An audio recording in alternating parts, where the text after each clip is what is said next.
آپ جانتے ہیں کہ حجاج بن یوسف کس طرح کا انسان تھا، لیکن جب اس پر حالت نزع طاری ہوئی تو اس کی والدہ رونے لگی۔ حجاج بن یوسف نے پوچھا، آپ کیوں رو رہی ہیں؟ حالانکہ ہزاروں انسانوں کو اپنے سامنے مرتے دیکھا ہے اور آج میری موت کا وقت ہے، اس لیے رونا کس بات کا؟ والدہ نے جواب دیا، تمہارے بارے میں لوگوں کی آراء مختلف ہے، میں سوچ کر رو رہی ہوں کہ اللہ تمہیں معاف کرے گا یا نہیں۔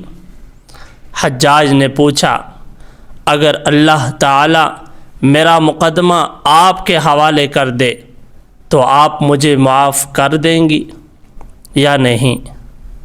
والدہ نے کہا، میں تو معاف کر دوں گی۔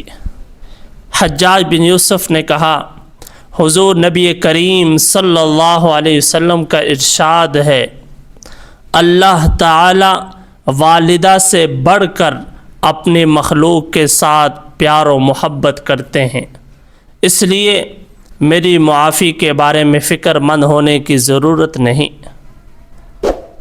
تو سامعین و ناظرین، اس بات سے، اس واقعہ سے ہمیں یہ سبق حاصل ہوتا ہے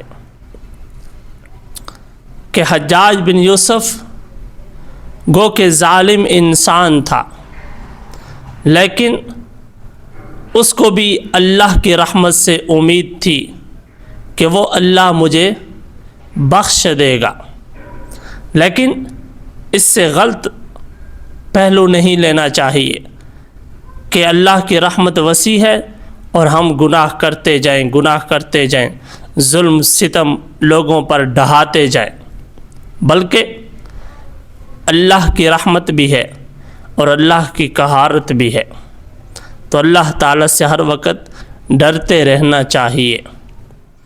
اللہ تعالیٰ ہم سب کو اپنا دھیان نصیب فرمائے۔